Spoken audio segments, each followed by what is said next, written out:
Hello, once again in online psychology classes. Myself Dr. Mahfuz Alam, Department of Psychology, Karim City College, Mango Campus.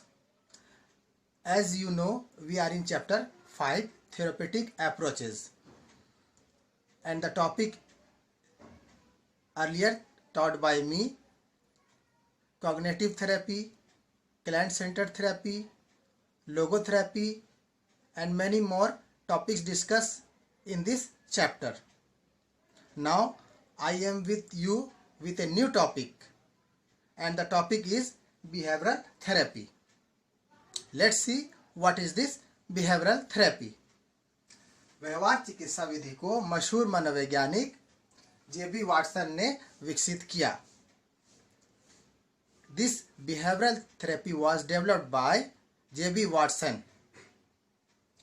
1920 में व्यवहार विकृतियों के उपचार के लिए तथा उनके व्यवहार में परिमार्जन लाने के लिए उन्होंने सीखने के नियमों, खासकर प्राचीन अनुबंधन, क्लासिकल कंडीशनिंग और क्रियाप्रसूत अनुबंधन, ऑपरेंट कंडीशनिंग विधियों का उल्लेख किया.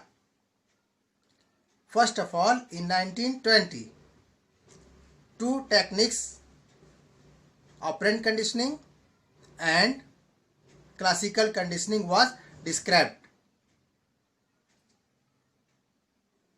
इस विधि में यह माना जाता है कि मानसिक रोगी द्वारा पहले सीखी हुई कुसमायोजन की अनुक्रियाओं, मैल एडजस्टेड रिस्पॉन्सेज को संशोधित कर भुलाया जा सकता है.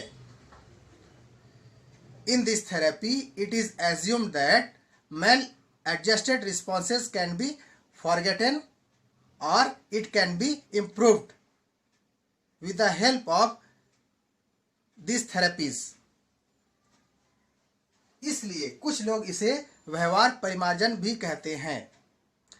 That is why some people say it behavior modification. चूंकि बहुत सी मानसिक विकृतियां दोषपूर्ण सीखने के कारण होती है. Since a lot of mental disorders are due to faulty learning. इसलिए उसके परिमार्जन में दोबारा सीखना या नया सीखना जरूरी है. And this reason, new learning and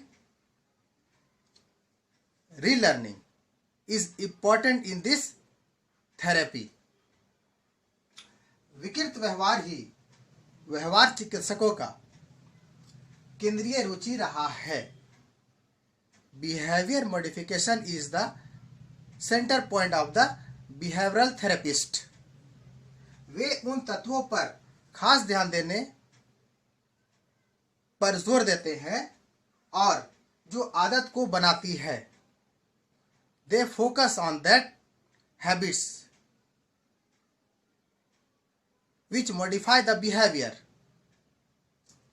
ऐसा समझा जाता है कि यदि इन व्यवहारों को सीखने के नियमों और पुरस्कार तथा दंड के उपयोग द्वारा ठीक किया जाए तो विकृत व्यवहार धीरे धीरे खत्म हो जाएंगे.